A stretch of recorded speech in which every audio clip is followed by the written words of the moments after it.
Dracula by Bram Stoker, Chapter 8. Mina Murray's Journal. Same day, 11 o'clock p.m. Oh, but I am tired. If it were not that I had made my diary a duty, I could not open it tonight. We had a lovely walk. Lucy, after a while, was in gay spirits, owing, I think, to some dear cows who came nosing towards us in a field close to the lighthouse, and frightened the wits out of us. I believe we forgot everything, except, of course, personal fear, and it seemed to wipe the slate clean and give us a fresh start. We had a capital severe tea at Robin Hood's Bay, in a sweet little old-fashioned inn, with a bow window right over the seaweed-covered rocks of the Strand. I believe we should have shocked the new woman with our appetites. Men are more tolerant, bless them. Then we walked home with some, or rather many, stoppages to rest, and with our hearts full of constant dread of wild bulls. Lucy was really tired, and we intended to creep off to bed as soon as we could. The young curate came in, however, and Mrs. Westenra asked him to stay for supper. Lucy and I both had a fight for it with the dusty miller. I know it was a hard fight on my part, and I am quite heroic. I think that some day the bishops must get together and see about breeding up a new class of curates, who don't take supper no matter how hard they may be pressed to, and who will know when girls are tired. Lucy is asleep and breathing softly. She has more color in her cheeks than usual, and looks oh so sweet. If Mr. Holmwood fell in love with her, seeing her only in the drawing-room, I wonder what he would say if he saw her now. Some of the new women writers will someday start an idea that men and women should be allowed to see each other asleep before proposing or accepting. But I suppose the new woman wouldn't condescend in future to accept. She will do the proposing herself, and a nice job she will make of it too. There's some consolation in that. I am happy tonight, because dear Lucy seems better. I really believe she has turned the corner, and that we are over her troubles with dreaming. I should be quite happy if only I knew of Jonathan. God bless and keep him. 11th August.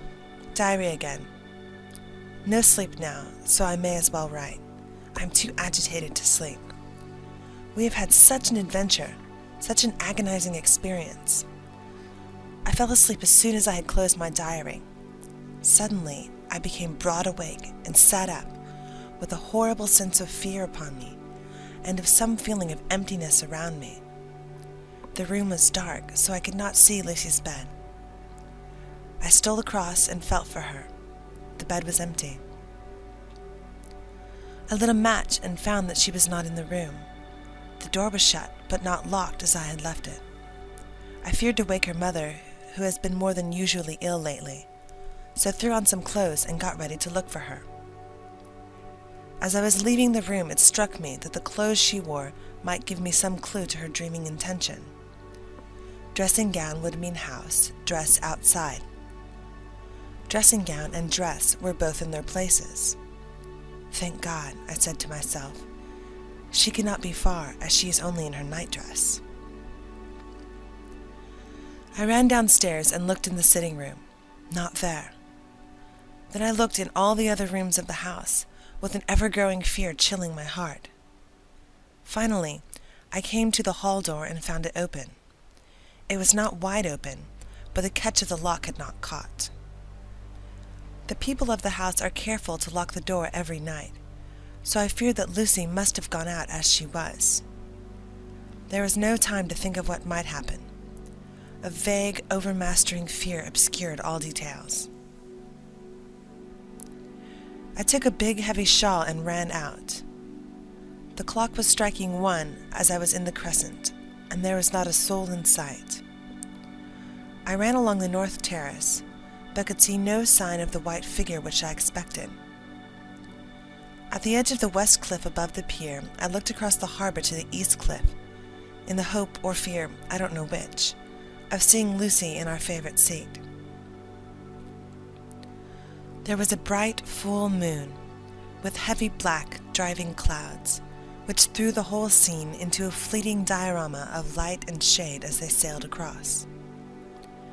For a moment or two I could see nothing, as the shadow of a cloud obscured St. Mary's Church and all around it. Then, as the cloud passed, I could see the ruins of the abbey coming into view, and as the edge of a narrow band of light as sharp as a sword cut moved along, the church and churchyard became gradually visible.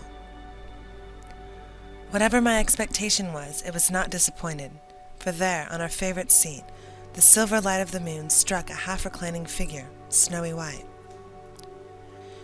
The coming of the cloud was too quick for me to see much, for the shadow shut down on the light almost immediately.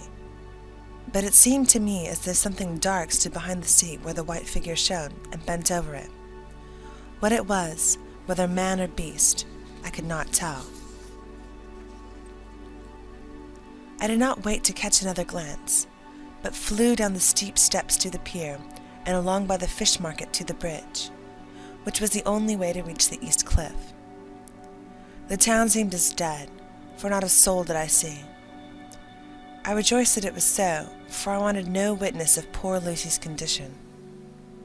The time and distance seemed endless, and my knees trembled and my breath came labored as I toiled up the endless steps to the abbey. I must have gone fast, and yet it seemed to me as if my feet were weighted with lead, and as though every joint in my body were rusty. When I got almost to the top, I could see the seat and the white figure, for I was now close enough to distinguish it even through the spells of shadow. There was undoubtedly something, long and black, bending over the half-reclining white figure. I called in fright, "Lucy! Lucy!" And something raised a head, and from where I was I could see a white face and red, gleaming eyes. Lucy did not answer, and I ran onto the entrance of the churchyard. As I entered, the church was between me and the seat, and for a minute or so I lost sight of her. When I came in the view again, the cloud had passed, and the moonlight struck so brilliantly that I could see Lucy half reclining with her head lying over the back of the seat. She was quite alone, and there was not a sign of any living thing about. When I bent over her, I could see that she was still asleep. Her lips were parted, and she was breathing, not softly as usual with her, but in long, heavy gasps, as though striving to get her lungs full at every breath. As I came close, she put up her hand in her sleep and pulled the collar of her nightdress close about her, as though she felt the cold. I flung the warm shawl over her, and drew the edges tight around her neck, for I dreaded lest she get some deadly chill from the night air, unclad as she was. I feared to wake her all at once, so, in order to have my hands free to help her, I fastened the shawl at her throat with a big safety pin. But I must have been clumsy in my anxiety and pinched or pricked her with it, for by and by, when her breathing became quieter, she put her hand to her throat again and moaned. When I had her carefully wrapped up, I put my shoes on her feet, and then began very gently to wake her. At first, she did not respond, but gradually she became more and more uneasy in her sleep, moaning and sighing occasionally. At last, as time was passing fast, and for many other reasons, I wished to get her home at once, I shook her forcibly, till finally she opened her eyes and awoke. She did not seem surprised to see me, as, of course, she did not realize all at once where she was. Lucy always wakes prettily, and even at such a time, when her body must have been chilled with cold, and her mind somewhat appalled at waking unclad in a churchyard at night, she did not lose her grace. She trembled a little and clung to me. When I told her to come at once with me home, she rose without a word, with the obedience of a child. As we passed along, the gravel hurt my feet, and Lucy noticed me wince. She stopped and wanted to insist upon my taking my shoes, but I would not. However, when we got to the pathway outside the churchyard, Where there was a puddle of water remaining from the storm, I daubed my feet with mud, using each foot in turn on the other, so that as we went home no one, in case we should meet anyone, should notice my bare feet. Fortune favored us, and we got home without meeting a soul. Once we saw a man, who seemed not quite sober, passing along a street in front of us. But we hid in a door till he had disappeared up an opening such as there are here, steep little closes, or wynds, as they call them in Scotland. My heart beat so loud all the time, sometimes I thought I should faint. I was filled with anxiety about Lucy, not only for her health, lest she should suffer from the exposure, but for her reputation in case the story should get wind. When we got in and had washed our feet and had said a prayer of thankfulness together, I tucked her into bed. Before falling asleep, she asked, even implored me, not to say a word to anyone, even her mother, about her sleepwalking adventure. I hesitated at first to promise, but on thinking of the state of her mother's health, and how the knowledge of such a thing would fret her, and think, too, of how such a story might become distorted, nay, infallibly would, in case it should leak out, I thought it wiser to do so. I hope I did right. I have locked the door and the key is tied to my wrist, so perhaps I shall not again be disturbed. Lucy is sleeping soundly. The reflex of the dawn is high and far over the sea. Same day, noon. All goes well. Lucy slept till I woke her and seemed not to have even changed her side. The adventure of the night does not seem to have harmed her. On the contrary, it has benefited her, for she looks better this morning than she has done for weeks. I was sorry to notice that my clumsiness with the safety pin hurt her. Indeed, it might have been serious, for the skin of her throat was pierced. I must have pinched up a piece of loose skin and have transfixed it, for there are 2 little red points like pinpricks, and on the band of her nightdress was a drop of blood. When I apologized and was concerned about it, she laughed and petted me, and said she did not even feel it. Fortunately, it cannot leave a scar, as it is too tiny. Same day, night. We passed a happy day.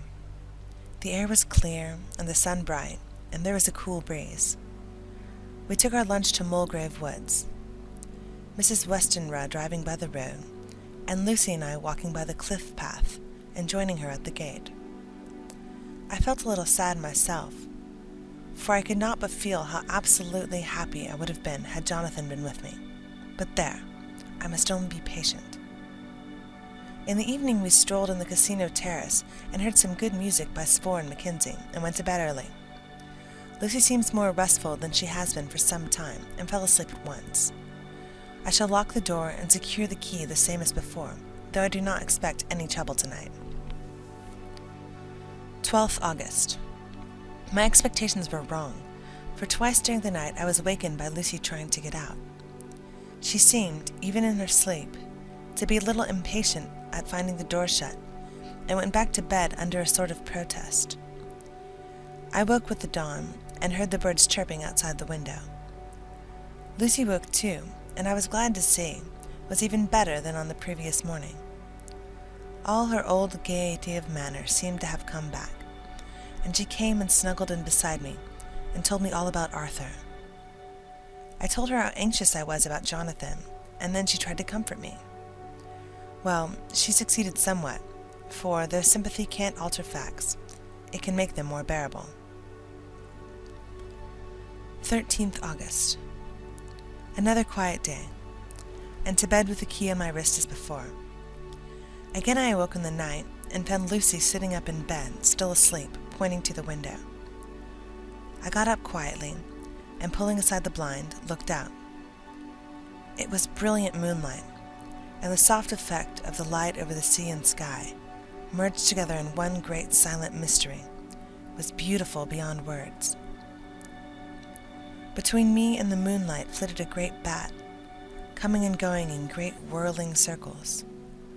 Once or twice it came quite close, but was, I suppose, frightened at seeing me, and flitted away across the harbor towards the Abbey. When I came back from the window, Lucy had lain down again and was sleeping peacefully. She did not stir again all night. 14th August. On the East Cliff, reading and writing all day, Lucy seems to have become as much in love with the spot as I am, as it is hard to get her away from it when it is time to come home for lunch or tea or dinner. This afternoon she made a funny remark. We were coming home for dinner, and had come to the top of the steps up from the West Pier, and stopped to look at the view, as we generally do. The setting sun, low down in the sky, was just dropping behind Kettleness. The red light was thrown over the East Cliff and the old Abbey, and seemed to bathe everything in a beautiful rosy glow. We were silent for a while, and suddenly Lucy murmured, as if to herself, "His red eyes again. They're just the same." It was such an odd expression, coming apropos of nothing, that it quite startled me. I slewed round a little, so as to see Lucy well without seeming to stare at her, and saw that she was in a half-dreamy state, with an odd look on her face that I could not quite make out, so I said nothing, but followed her eyes. She appeared to be looking over at our own seat, whereupon was a dark figure seated alone. I was quite a little startled myself, for it seemed for an instant as if the stranger had great eyes like burning flames, but a second look dispelled the illusion.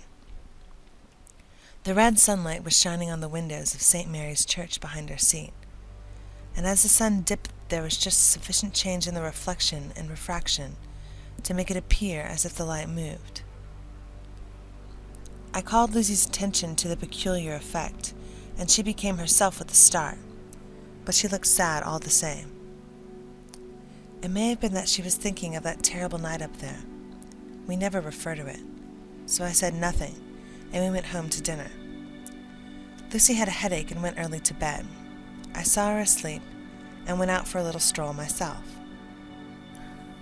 I walked along the cliffs to the westward, and was full of sweet sadness, for I was thinking of Jonathan. When coming home, it was then bright moonlight, so bright that, though the front of our part of the crescent was in shadow, everything could be well seen. I threw a glance up at our window and saw Lucy's head leaning out. I opened my handkerchief and waved it.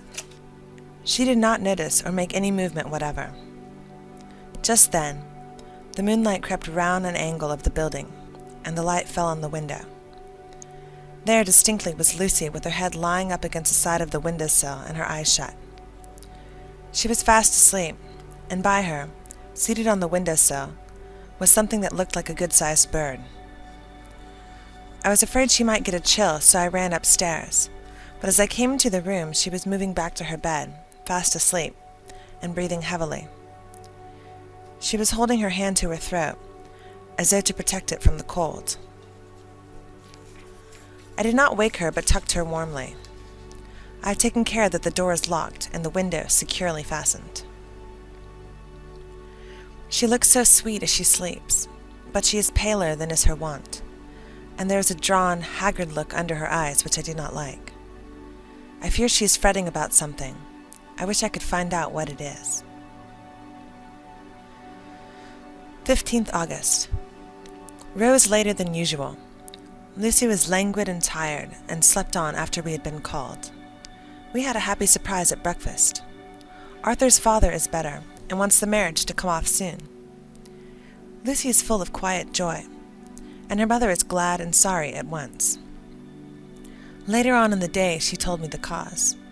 She is grieved to lose Lucy as her very own, but she is rejoiced that she is soon to have someone to protect her. Poor dear, sweet lady. She confided to me that she has got her death warrant. She has not told Lucy, and made me promise secrecy. Her doctor told her that within a few months, at most, she must die, for her heart is weakening. At any time, even now, a sudden shock would be almost sure to kill her. Ah, we were wise to keep the affair of the dreadful night of Lucy's sleepwalking. 17th August. No diary for 2 whole days. I have not had the heart to write. Some sort of shadowy pall seems to be coming over our happiness. No news from Jonathan, and Lucy seems to be growing weaker, whilst her mother's hours are numbering to a close. I do not understand Lucy's fading away as she is doing. She eats well and sleeps well, and enjoys the fresh air, but all the time the roses in her cheeks are fading, and she gets weaker and more languid day by day. At night I hear her gasping as if for air. I keep the key of our door always fastened to my wrist at night, but she gets up and walks about the room and sits at the open window. Last night I found her leaning out when I woke up, and when I tried to wake her I could not. She was in a faint. When I managed to restore her, she was weak as water and cried silently between long, painful struggles for breath. When I asked her how she came to be at a window, she shook her head and turned away. I trust her feeling ill may not be from that unlucky prick of the safety pin. I looked at her throat just now as she lay asleep, and the tiny wounds seemed not to have healed. They are still open, and if anything, larger than before, and the edges of them are faintly white. They are like little white dots with red centers. Unless they heal within a day or two, I shall insist on the doctor seeing about them. Letter. Samuel F. Billington and Son, Solicitors Whitby, to Messrs. Carter, Patterson & Co., London, 17th August. Dear Sirs, herewith please receive invoice of goods sent by Great Northern Railway. Same are to be delivered at Carfax, near Purfleet, immediately on receipt at Good Station, King's Cross. The house is at present empty, but enclosed please find all keys, all of which are labeled. You will please deposit the boxes, 50 in number, which form the consignment, in the partially ruined building forming part of the house and marked A on rough diagrams enclosed. Your agent will easily recognize the locality, as it is the ancient chapel of the mansion. The goods leave by the train at 9:30 tonight, and will be due at King's Cross at 4:30 tomorrow afternoon. As our client wishes the delivery to be made as soon as possible, we shall be obliged by your having teams ready at King's Cross at the time named and forthwith conveying the goods to destination. In order to obviate any delays possible through any routine requirements as to payment in your departments, we enclose check herewith for £10, receipt of which please acknowledge. Should the charge be less than this amount, you can return the balance.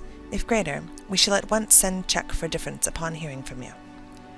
You are to leave the keys on coming away in the main hall of the house, where the proprietor may get them on his entering the house by means of his duplicate key. Pray do not take us as exceeding the bounds of business courtesy in pressing you in all ways to use the utmost expedition. We are, dear sirs, faithfully yours, Samuel F. Billington and Son. Letter. Messrs. Carter, Patterson & Co., London, to Messrs. Billington and Son, Whitby. 21st August. Dear Sirs, we beg to acknowledge £10 received and to return check of £1 17 shillings 9 pence, amount of overplus, as shown in receipted account herewith. Goods are delivered in exact accordance with instructions, and keys left in parcel in main hall, as directed. We are, dear sirs, yours respectfully, Carter, Patterson & Co. Mina Murray's Journal. 18th August. I am happy today and write singing on the seat in the churchyard. Lucy is ever so much better. Last night she slept well all night and did not disturb me once. The roses seem to be coming back already to her cheeks, though she is still sadly pale and wan-looking. If she were in any way anemic, I can understand it, but she is not. She is in gay spirits and full of life and cheerfulness.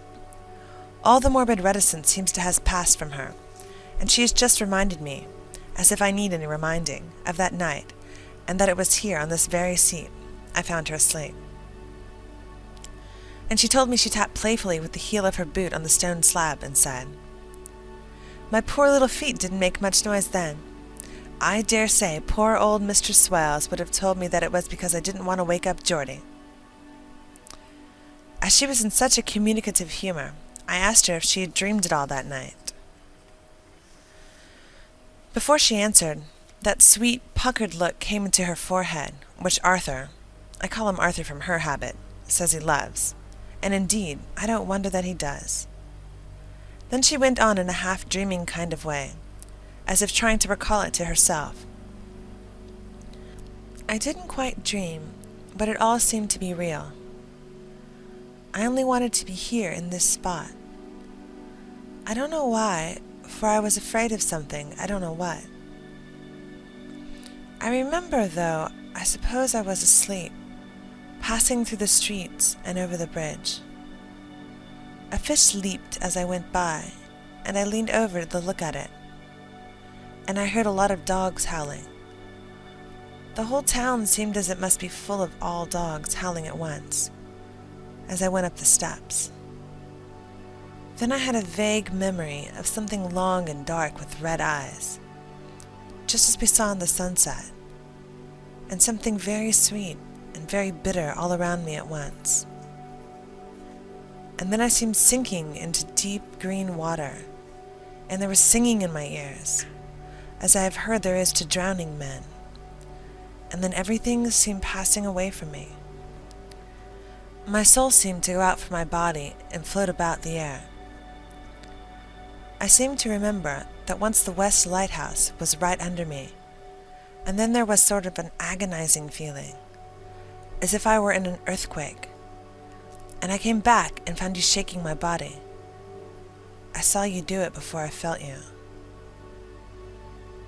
Then she began to laugh. It seemed a little uncanny to me, and I listened to her breathlessly. I did not quite like it, and thought it better not to keep her mind on the subject, so we drifted on to another subject, and Lucy was like her old self again. When we got home, the fresh breeze had braced her up, and her pale cheeks were really more rosy. Her mother rejoiced when she saw her, and we all spent a very happy evening together. 19th August. Joy, joy, joy! Although not all joy. At last, news of Jonathan. The dear fellow has been ill, that is why he did not write. I am not afraid to think it or to say it now that I know. Mr. Hawkins sent me on the letter, and wrote himself, oh so kindly. I am to leave in the morning and go over to Jonathan, and to help nurse him if necessary, and to bring him home. Mr. Hawkins says it would not be a bad thing if we were to be married out there.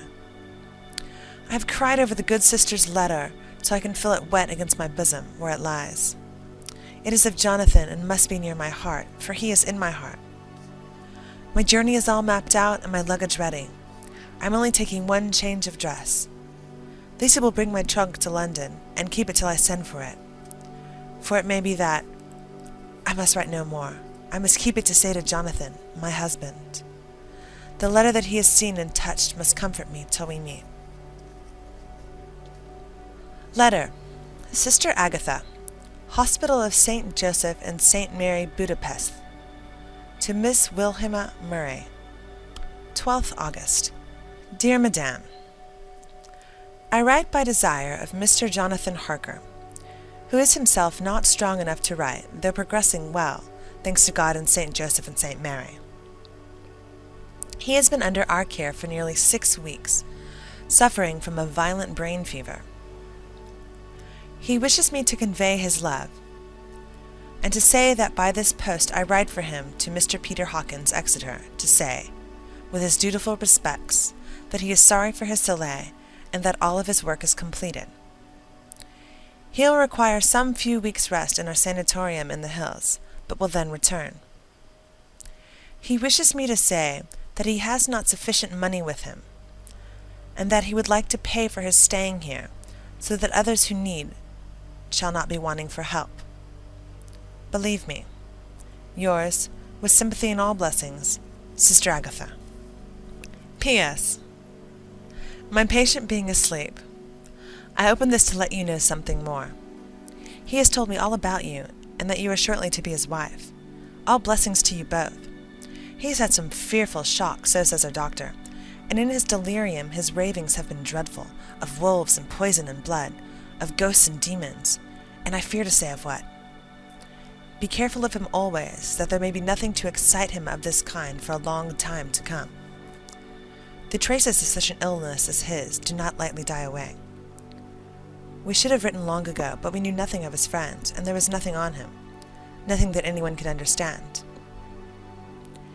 He came in the train from Klausenburg, and the guard was told by the station master there that he rushed into the station shouting for a ticket home. Seeing from his violent demeanor that he was English, they gave him a ticket for the furthest station on the way thither that the train reached. Be assured that he is well cared for. He has won all hearts by his sweetness and gentleness.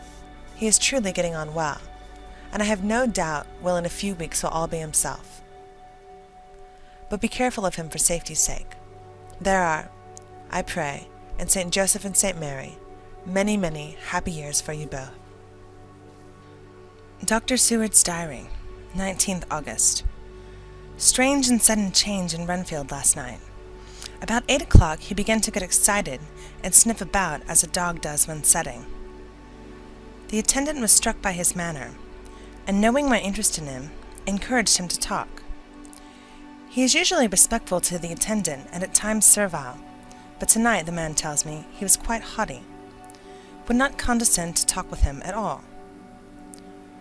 All he would say was, "I don't want to talk to you. You don't count now. The master is at hand." The attendant thinks it is some form of religious mania which has seized him. If so, we must look out for squalls, for a strong man with homicidal and religious mania at once might be dangerous. The combination is a dreadful one. At 9 o'clock I visited him myself. His attitude to me was the same as that to the attendant. In his sublime self-feeling, the difference between myself and the attendant seemed to him as nothing. It looks like a religious mania, and he will soon think that he himself is God.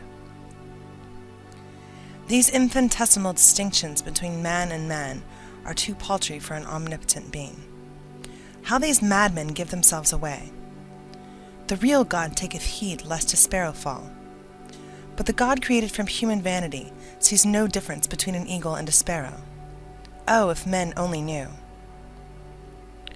For a half hour or more, Renfield kept getting excited in greater and greater degree. I did not pretend to be watching him, but I kept strict observation all the same. All at once, that shifty look came into his eyes, which we always see when a madman has seized an idea, and with it the shifty movements of the head and back which asylum attendants come to know so well. He became quiet, and went and sat on the edge of his bed resignedly, and looked into space with lackluster eyes. I thought I would find out if his apathy were real or only assumed, and tried to lead him to talk of his pets, a thing which never failed to excite his attention. At first he made no reply, but at length, and testily, "Bother them all, I don't care a pin about them." "What?" I said. "You don't mean to tell me you don't care about spiders?" Spiders at present are his hobby, and the notebook is filling up with columns of small figures. To this he answered enigmatically, "The bride-maiden rejoice the eyes that wait the coming of the bride.